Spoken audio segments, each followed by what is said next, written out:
친지 대출에 보증을 섰다가 폐가망신했다는 말 들어보신 적 있으실 텐데요.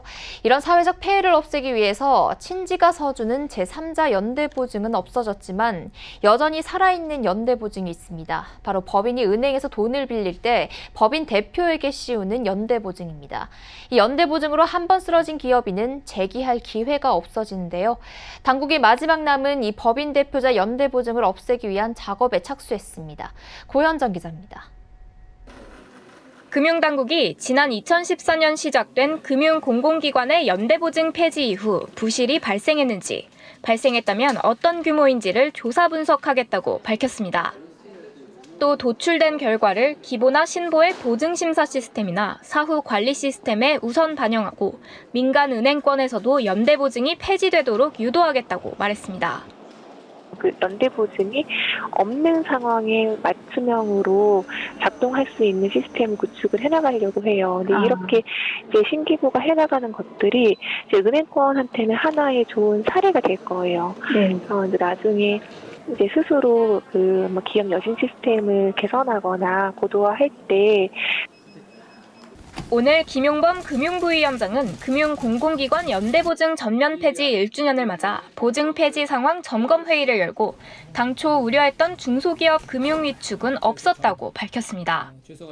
김 부위원장은 연대보증이 완전 폐지된 뒤 오히려 신규 보증 지원 금액이 늘었고 특히 업력 7년 이내 창업기업 지원 규모가 크게 증가했다고 말했습니다.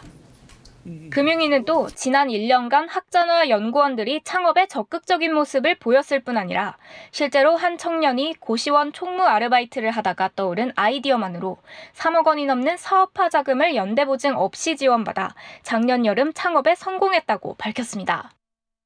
당국은 신용정보원의 연구 용역을 의뢰해 지난 2014년부터 시작된 금융공공기관 연대보증 폐지 이후 부실률을 분석할 계획입니다. 금융당국은 공공기관 연대보증 폐지 이후 오히려 신규 보증이 늘어나고 기업 창업이 활기를 띠면서 부실률 우려가 줄어든 것으로 보고 향후 실증적 데이터 분석을 통해 연대보증이 없어도 되는 금융권의 새로운 신용평가 시스템을 마련할 방침입니다. 이를 위해 기술력을 담보로 하는 기술금융에 적극적인 민간은행에 등급을 매겨 인센티브를 주는 것은 물론 중소창업기업인이 부동산 이외의 자사의 기계 등 동산을 담보로 또는 혁신적인 영업력을 기반으로 대출받을 수 있도록 기업 여신 인프라를 마련할 계획입니다. 실제로 유관부처인 중소벤처기업부 역시 연대보증 폐지 1년 성과는 고무적이라며 이런 식으로 문화가 무리 없이 안착된다면 민간에서도 충분히 적극적으로 받아들일 수 있을 것으로 본다고 말했습니다. 한편 은행권 관계자는 연대보증을 없애면 손실보전 리스크가 분명하기에 아직 완전 폐지하기는 어렵다면서도 다양한 심사지표가 마련된다면 굳이 인적담보를 고집할 이유는 없다는 입장을 밝혔습니다.